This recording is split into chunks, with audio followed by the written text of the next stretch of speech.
Oh, good to see you again. Great to see you again. Yeah. How you doing, Bert? Doing great. For a whole day. Yeah, I know. Yeah. I tried to wear the same outfit. Yeah, me too. I just felt it was right. Yeah. Yeah. Keep it consistent. All right, day 2, second share value. We take care of each other. Big one. Another big one. We come off everyone matters, and then we hit right after it. We take care of each other. So, yeah, just like we did yesterday, I'd love to hear just the essence of we take care of each other when you guys initially came out with it and what that meant to you. Yeah, so it's funny. I got to tell you, the person that, and I don't know if I've ever told him this exactly, but the person that I will say did inspire me for this was our founder, Glenn Johnson. Glenn, he never used that language, but he was always so good at being able to cut through like the BS of a situation if somebody was in trouble or if they were in dire straits, to just like do what was right to have the company step in and try to take care of them. Yeah. And I just remember how simple he sort of looked at the world in that way, and that was really cool. And so then, I mean, I just remember thinking too, like, there's lots of companies that I think are, I mean, my mom was laid off from a drug company where she was a very successful salesperson. It hit multiple contests, but because of the drug that she was then selling, her company decided to just do away with it. And so they laid off like 1,200 salespeople on a call one day.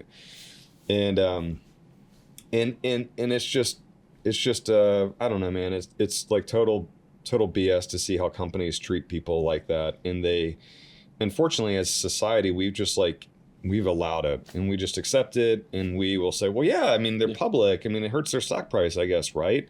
And we don't even hold those companies to account anymore. And so I thought, well, we're privately owned, at least for now. And it would be cool to just totally buck that trend to say, well, what if we just like went the other way and stepped into the messy personal lives in some cases, and to help our people out? Because what I think is that companies are only as successful as their people's willingness to care, right? That's it. Now, that's really acute for me because I'm a services company, so I need people to go do the service. But that's really true for any company. If you're a product company and your people don't care, then they're going to show up every day not caring and not help you build a great product. If your people don't care, then when your people show up, they're going to see things that are wrong. But if they don't care, they're not going to raise their hand and be like, hey, here's a better way to do it. Here's a way to innovate. And so you're not going to get innovation. You're going to get like the bare minimum from people, and you're going to have a worse company because of that.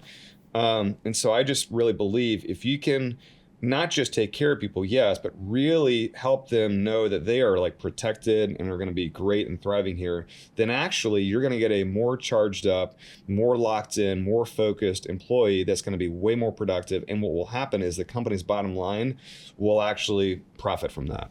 And so that's kind of how I feel about that. Sorry, that was a bit of a tangent. Answer the question. I think, using the word care is a strong word, because when you think of care in the workplace, I think some people stir away from that, right? Because care is like, you got your family, right? Yeah. And you see a lot of this, like, keep your personal and your professional separate. Yeah, companies that say that are weak, and they are scared, and they're too afraid to go there, and it's weak leadership. And we're people, so it's not like we get into some other mode when we go to work where like we're less people and we're just these like work beings. No, we're still people. We still got all of our baggage. We still got all of our stuff. And to ignore that is just gonna cause you to like get less of that person. And so why not just blow through that norm, care about them, and get more of them? Yeah. So this is interesting. I haven't thought about this before, but you've never done a layoff, and you say you won't do layoffs. And up until probably around 2020, we were never really challenged with that moment. When this value came, were you thinking that way? Was like, we're never going to lay someone off? Or was that the first moment when, hey, you saw a lot of companies in the pandemic hits, and it's really easy. A lot of companies are laying people off. Was that the first time that value came up, and that was the challenge, was how do we do this? Yeah. So, I mean, I will say I've always aspire to never do layoffs. Yeah. I try to be careful to say we'll never do it. I mean, I don't ever want to do it. I have said we'll never do it, but I don't know, man. I mean, it's whenever I probably said that as a year two CEO, I really had no experience to know what I was talking about. Yeah. But I've learned a lot since then, and I have learned that it's a lever that you don't really have to pull most of the time, and it's a lever that most people pull all the time. And yeah, what for sure in 2020 is like, zombie apocalypse is here. No more toilet paper. You got to wear the mask. You can't wear the mask. You got to wear the mask. Like, it was crazy. Pets' heads were falling off all over the place. It was scary because you just had like no customers. You had no demand anymore. And there were some tense moments. I won't share all the gory details between myself and all the constituents at play. But at one point we said, no, we're not going to do this. We're going to ride this out. We're not going to do layoffs. And I am very fortunate that our owners, our shareholders, were totally supportive of that. Totally supportive. I'm talking about Harvest Partners. They know the type of culture that we have and the type of leaders that we are. And they didn't pressure me and all that kind of stuff like you may see in a movie, which was great, which allowed me to operate.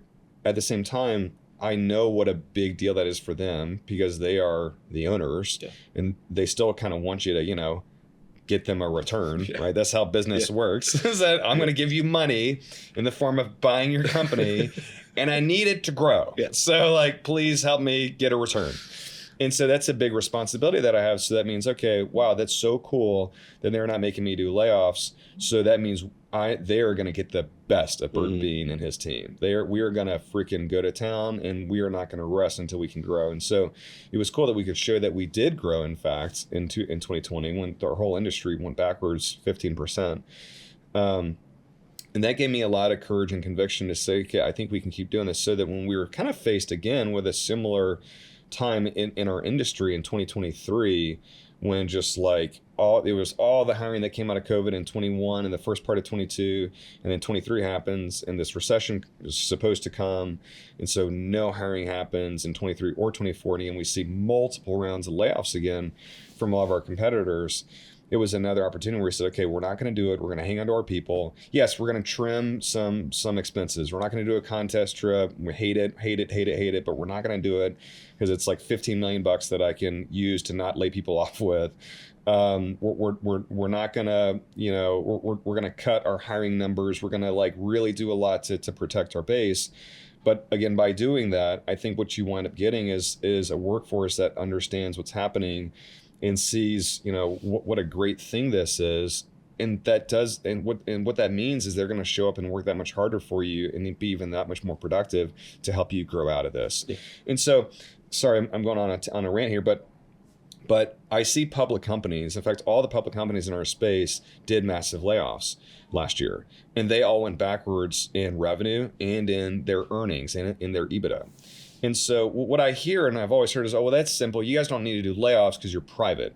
And that's spoken like an idiot and somebody that doesn't know anything, because they did layoffs and they still went backwards. Yeah. We didn't do layoffs, and we grew revenue 9.2%, and we grew our EBITDA 4.5%. So help me square that up. If I'm public and I don't do layoffs, but I still grow, I think that's positive. I think that's a good thing, right? And it's good. Yeah. But again, we're in this world now where companies are sort of lazy, and leaders are sort of, old, rich, and tired, and they are like, well, we'll just do the layoff move because that's what everybody else does. It's no big deal, and we'll just kind of ride this sucker out, and we'll just be fine. And we're just not going to operate that way. And I think because we don't, that's why we outperform the market by 2x every year. Yeah, and your employees pay you back, just like what we did in 21, coming off of 2020, and then again what we did in 24, coming off of 23. That you take care of your people, they take care of you right back. Right. What about today? What is we take care of each other? How has it evolved in our organization? How do you see it playing out for us today? Yeah, I mean, I think one of the stories that I love, or one of the things I love, and I don't even think a lot of people know about this, but so this is one of these values where you have these values and you see all these problems, are like, oh crap, we gotta handle do this something about because it's we got this value again staring us in the face. Yeah. And so One of them is, we've got about 68% females in the company. Female leadership grows more and more and more every single year into the ranks and on my team and all the teams below my team. And, something that I struggle with and quite frankly gives me a lot of grief to think about is the amount of women that have said, okay, I love this company. I love my career. I'm going to go have a great career. And that means that I'm going to sort of put maybe my family opportunity on the side, in the back seat. I'm going to wait to get married, or maybe I'm going to wait to have kids because I'm focused on my career. And unfortunately, the really bad thing about that, if from just what little I know, and I don't know much, but what I see is I start to see a lot of women that struggle to get pregnant later in life. And that sucks. And I feel like responsible for that because they've given us some amazing years in helping us grow the company and growing their career. And now they're struggling to get pregnant. And so one of the things that we did was we said, well, how about we figure out a way to help them start a family? And so we found this company called Progeny, and it's in our benefits package now. And so if you have that as a benefit, you've got to pay the deductible first, and the deductible is different, I think maybe for everybody, but it's around $6,000. But after that, they cover every other expense. And I had a young lady tell me recently who works in the company. She said she just got pregnant. She's so excited. And she said, you just need to know that like this would have been really hard without Progeny. And I asked her, help me understand what was the, if you don't mind sharing, what was the cost avoidance and all that kind of stuff. And she said, well, after the deductible, I probably would have had to come out of pocket another $35,000 with egg retrievals and with all the embryo transplants and all that stuff. And I just freaking love that now we've got so many babies that have been born now in the company because of this benefit. Because our women are just the absolute best, and they deserve the best, and they deserve a company that is going to pour into them as much as they poured into us. Wow. That's an impactful story. Yeah. Yeah. Well, last thing I'll say, I think we take care of each other. It always seems so big, and it has to be these big things and big moments. I was actually talking to Brett Alter, our managing director in talent strategy, and we were talking about, it's also these little moments that we can take care of each other. It's not always these moments when people are in crisis. It's like, so you see someone doing something good, or you see someone who helps someone out, and it's just a little side note saying, hey, I saw you today. That was awesome what you did. It's like these little moments we can take. It doesn't need to be a review or we're going over our goals, or we're going over and we're giving awards and things like that. We can take care of each other in these little moments each and every day. And I think that's really, really important. So any advice to those out there, just how we can live this out? Yeah, I would say that the best advice is pay attention and try to be really present whenever you see those little signals that you're talking about. If you ever see somebody running a meeting, we're in meetings all the time, and sometimes it's easy to think, okay, they ran a meeting, great, fine. But what's really happening there is somebody's kind of public speaking, and they're trying to create an agenda, and they're trying to make it a productive meeting, and it's a little vulnerable because maybe they don't have a ton of experience doing it. And if they do that well, and if you're locked in enough to see that they've done that well, go up to that person and say, hey, that was a great meeting. Thank you for the prep that went into that. You tell that to somebody, you're going to make their week. Yeah. At the same time, pay attention to see if you see somebody that doesn't seem to be themselves, that seems to be a little more quiet than usual. It is totally fine to say, hey, I just noticed, is everything cool? Or are you doing okay? You haven't seemed like you haven't been yourself.